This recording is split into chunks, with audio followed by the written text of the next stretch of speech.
Değerli velilerimiz, sevgili öğrencilerimiz hepinize merhabalar. Özellikle bu videoda gene velilerde, yaptığım görüşmelerde, bize gelen telefonlarda en çok sorulan sorular üzerinden gidiyor olacağız.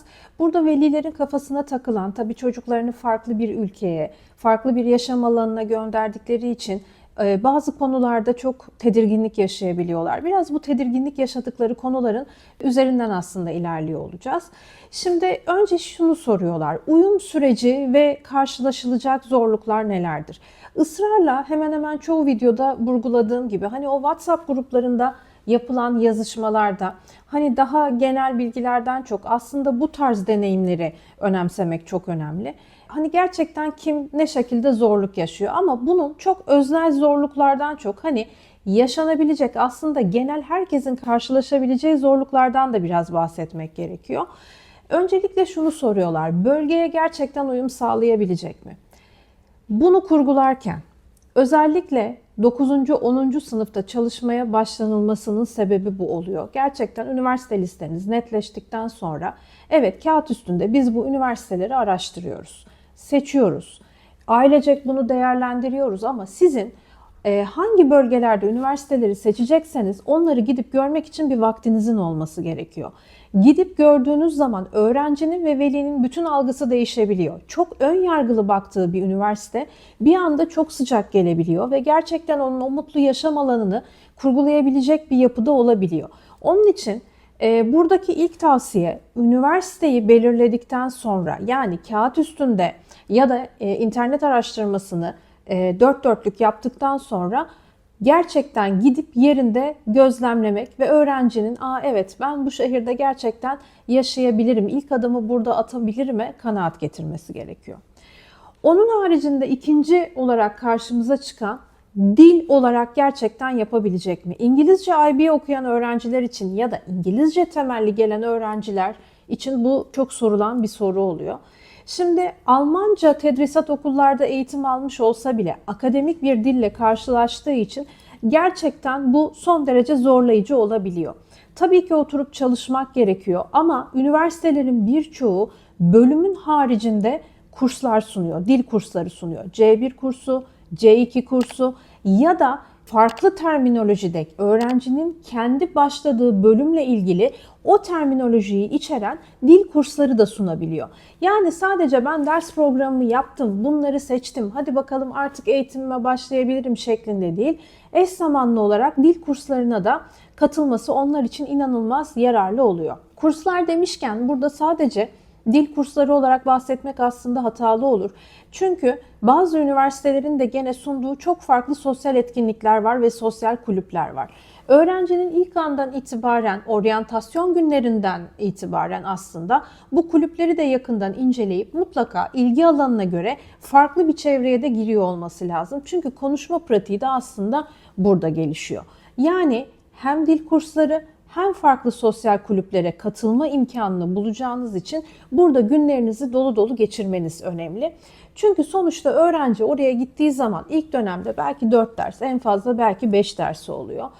Haftanın 5 günü dolu olmuyor. Cumartesi, pazar ya da hafta içi bir gün boş olduğu için aslında 3 gün kendinize ayırabileceğiniz dolu dolu boş olan zamanlarınız oluyor. Bunları da mümkün olduğunca yalnız ya da İşte sadece arkadaşlarla vakit öldürerek değil, gerçekten benim sürdürülebilirliğimin olması için aslında kendime neler katabilirimi de biraz düşünen bir yapıda ilerliyor olması gerekiyor. Özellikle ders çalışma yöntemi de uyum sürecini kolaylaştıran bir unsur. Burada hemen hemen bütün üniversite tanıtım videolarımızda vurguladığımız gibi bazı üniversiteler eğitim içeriği olarak çok daha zorlayıcı bir yapıda gittiği için burada genelde öğrencilerin günü gününe çalışıyor olması, çeviriye çok önem veriyor olması, yani slaytlarla genelde anlatılıyor ve bu slaytlar öğrencilerin maillerine gönderiliyor ya da sistemlerine, üniversite sistemlerine yükleniyor. Biriktirmeden, yani nasıl olsa sınav döneminde çalışırım demeden günü gününe çalışıyor olması çok önemli. Arkadaş edinme ve iletişim, özellikle kendi bölümünden olan farklı insanlarla kaynaşma ya da üst bölümden, üst sınıflardan mentorlar eşliğinde ilerleme, yardım isteme Çünkü kimse sizi geri çevirmeyecek. Hele bölümünüzle alakalı üst sınıflardan destek aldığınız takdirde, talep ettiğiniz takdirde zaten size okul da bu konuda yardımcı oluyor olacak. Mümkün olduğunca iletişimi önemseyerek ilerleyin. Çevre edinmeye çalışın. Farklı insanlarla tanışmaya çalışın. Bunlar gerçekten daha rahat ilerlemenizi sağlıyor. Resmi işleri halledebilme konusunda da maharetinizin olması gerekiyor, yetkinliğinizin olması gerekiyor. Yabancılar polisiydi, belediyeydi, öğrenci işleriydi.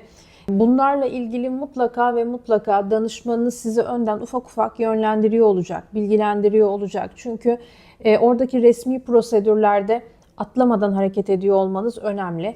Vakti kaçırdığınız zaman sıkıntı yaşayabiliyorsunuz. Bazen online başvuru bir yerlere yapmanız gerekiyor fakat bazen online başvuruları kabul etmiyorlar. Yüz yüze bir resmi dairede iletişimde bulunmanız gerekiyor.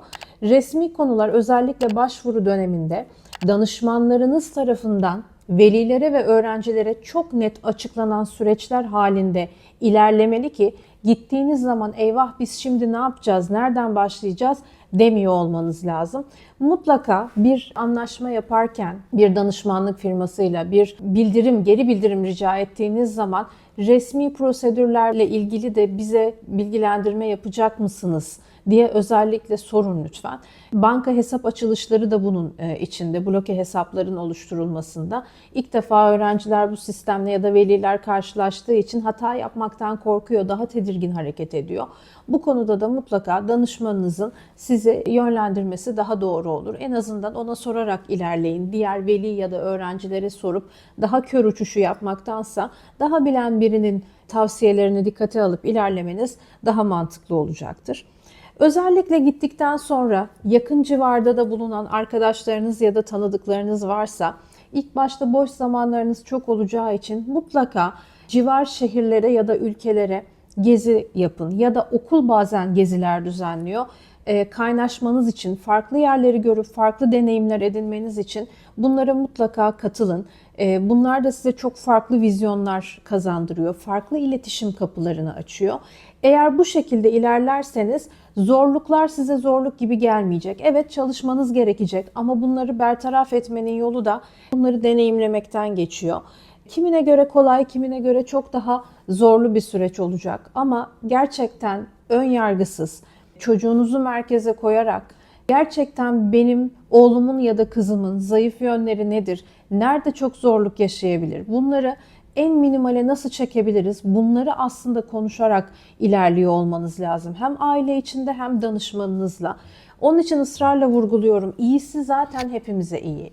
Çok fazla pembe tablo çizmek doğru değil.